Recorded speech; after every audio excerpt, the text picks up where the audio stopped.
and we're recording. Okay, thanks. Hello, and welcome to the conversation about the social enterprise that we're doing in Cadboro Bay United Church and St. Aidan's St. Aidan's United Church in Victoria. So we formed a social enterprise committee to look at alternate revenue streams for the church, since donations come from mostly the demographic of 80 and 90-year-olds. So the social enterprise committee was given a mandate, and our mandate was to explore and investigate what a healthy model of social enterprise might be to bring sustainable revenue streams for the church of the future. It was also to discern a possible social enterprise that is mission-centered and honors sound business practices together with core values that are lived out with integrity. And then finally, to discern what the current needs of the community and world at large that might be addressed by this social enterprise that will contribute to the transformation of individuals and systems in the process of doing business. So that was our mandate. And as we got together with the committee, we also needed to really discuss what is a social enterprise. So a social enterprise is, well, let's talk about a typical business first. A typical business is a profit-driven and makes decisions based on making money for the shareholders. Whereas a social enterprise makes business decisions that are based on social impact and financial gain. So making a profit while doing good for the world and improving the lives of the community. So then you might ask, where is the line between social enterprise and charity? Well, charity relies on donations and volunteers, whereas the social enterprise runs like a business, but becomes self-sustainable as the business grows stronger. And it has the power to turn a community's passion into social change. So what were some of the guidelines that we looked at as an enterprise? We decided that we were not going to be limited by location. So in other words, it did not need to be something that was operating within the church walls. The enterprise will hire qualified employees and pay fair wages. And it's not restricted to one project. So we are coming up with multiple projects within the church, but I'm just here today to discuss one of them. But we didn't feel like we needed to put all of our eggs in one basket. And ideally, the project needs to be scalable. So can we take this model and address it in different areas across the country? So there are multiple ideas which address multiple social issues, but I'm here to discuss one specific project. And the social issues that we're addressing are isolation and loneliness for seniors, and also the quality of life and the overwhelm that exists for unpaid caregivers or spouses.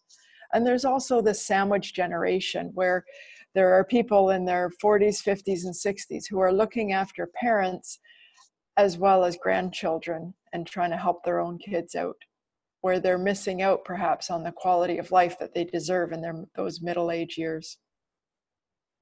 So the idea that surfaced to the top was an in-home care business. People want to stay at home for as long as possible. And we've also changed our culture over the years, and we don't typically live in multi-generational family homes anymore, where the grandparents move in with the family, where there are people to look after them. We've become a culture where it's almost a form of status where we live alone, and yet this leads to more loneliness and isolation. And just because seniors move into a care facility doesn't mean that they get the personal attention that they need. They may get a bed and food, but no one to take care of them or take them to doctor's appointments or exercise or medication reminders and some of these things. So it's remarkable how many people who are actually in seniors' homes that still need in-home care service. So we decided to take the approach of purchasing a franchise. And so now I'd like to address why we chose to purchase a franchise instead of starting anew. And one of the main reasons was startup costs. Although there was the initial capital of purchasing the franchise, we felt that this was more efficient because there are structures in place, the marketing materials are done, there's support from the franchisor, and it was a short time to get to market and start with our revenue streams, and we're not reinventing the wheel. This also saved us some activities like starting up the websites and creating our brochures and finding a logo, which can be not only costly, but also very, very time consuming. So once we looked at franchises, there were a number of in-home care services that we could have looked at, but we chose the franchise called Just Like Family. Why did we choose them? Well, if you remember what a social enterprise model is, it was super important for us that Just Like Family is relationship-based. And those were the first words out of their mouth when we had a call with them. They are extremely relationship-based. They are focused on compassion, support, and companionship, and continuity of care, which means that we assign the same caregiver to the same client whenever possible. Sometimes those hours exceed what one caregiver can give, but the idea is that there is continuity of care for that client. The other advantage to Just Like Family is that it's BC owned, British Columbia owned and operated. They were started locally in Vancouver, whereas most home care franchises are started in the US. So we loved the fact that it was local and we were supporting another local business. So what does Just Like Family offer? Well, we offer personal care, companionship, home support, live-in and overnight care. We pay living wage, which is up to more than $5, up to $5 more an hour for these caregivers. So we're also going to attract the best caregivers and the ones that can align with our values. We offer flexible hours and we operate ethically and with integrity. Now, there's also been an advantage to the church community investing, or the church investing in this business and having access to that church community. We have hundreds of ambassadors spreading the word. There's a trust factor. We are getting warm introductions from the community and being invited to many networking events and opportunities. So let me finish by summarizing the synergy of values and the business. Consumers will hopefully choose us based on the difference that we are making in our community. We offer compassion and empathy for those facing isolation and loneliness. We offer inclusion and support as a natural extension of our pastoral care ministry. Humanity affirmed and is made visible for those needing care to be given a voice. We are the eyes, ears, and hands for extended family. And the revenue stream can fund the church, its ministry and programs, and its mission. We are proud to be an ethically based business that makes a difference in people's lives. Yay! So amazing on the trailblazing work that you are doing. Well, thank you. Everything that you say, it almost sounds too logical, right? Like it's just, it's almost too much of a great fit.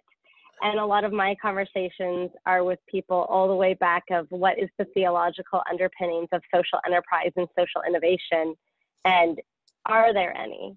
And so just, I loved how you messaged it because it's so obvious from how your language and how you speak about it, and the outcomes and the stories and the people's lives you're touching is already making a difference.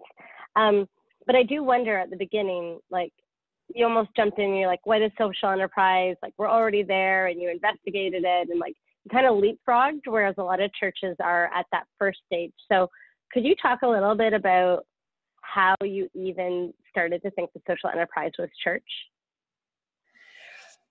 Well, sure. I might not be the best person to answer that question, but I think the church had done a lot of work and asked me to come in and head up a social enterprise committee, seeing that the donations were coming from the 80 and 90-year-olds, and that that might not be a sustainable model for the future. And so, how can we go from being a charity with our hand out, asking for donations, to actually earning the funds and, really contributing to the community at the same time? And it was with the idea that this would be a model that was sustainable and earning, rather than having hat in hand and always asking for things. We felt that we have the expertise within the church to set up such a business and be entrepreneurial that way. Awesome. I kind of have two more questions then. I'm sorry to put you on the spot like this. Not at all. Go ahead. An exciting story. So what drew you personally to this project? I mean, this is probably, it sounds like a new engagement, or how did that happen? Yeah, well, I'm what you call a serial entrepreneur. So I'm always looking for ways to make a difference in the community. Personally, I have a personal story of where I was actually bedridden for the better part of 7 or 8 years, and didn't have the support. And this type of service would have really made a difference for me. So it certainly speaks to me. And I didn't know that we were going to get into in-home care services when I took on the venture. But once we had the idea and looked at what difference we could make for seniors, we talk about it being ultimately for seniors, but there are actually people of all ages that could use this support. And so it definitely speaks to me personally. And just being with Serial Entrepreneur, it's just awesome making a difference back in the community. That's amazing. Thank you. So you kind of alluded to the fact that there's a bunch of other wheels spinning and ideas in the pipeline. I know you can't tell us, and I know you really focused on this one thing, but are you allowed to tease us with some of the other ideas to maybe inspire other churches, communities of faith, thinking about this? Because it seems like this might just be the tip of the iceberg for how you're thinking now. Yes, absolutely. Well, yes, we're looking at some other opportunities within the church that touch on different things. We're looking to get younger people involved. And Victoria has a large immigrant population. And so, we're looking at ideas of making that transition for people a little bit easier. What types of things can they do, and how can we get the young people involved? They've got such great entrepreneurial ideas. And then, so we are looking at the intercultural aspect and how we can spread our wings there and make a difference in that community.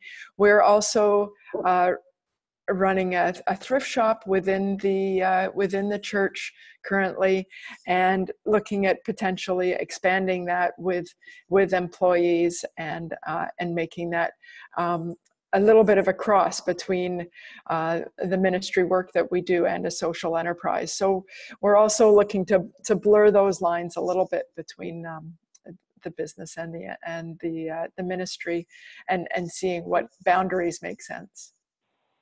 Don't worry, I only have one more question. This is great. My last question is for other communities of faith who are at the beginning of this journey. If you could offer them any advice, what would it be? We started actually, I'd forgotten about this, but we started with a book.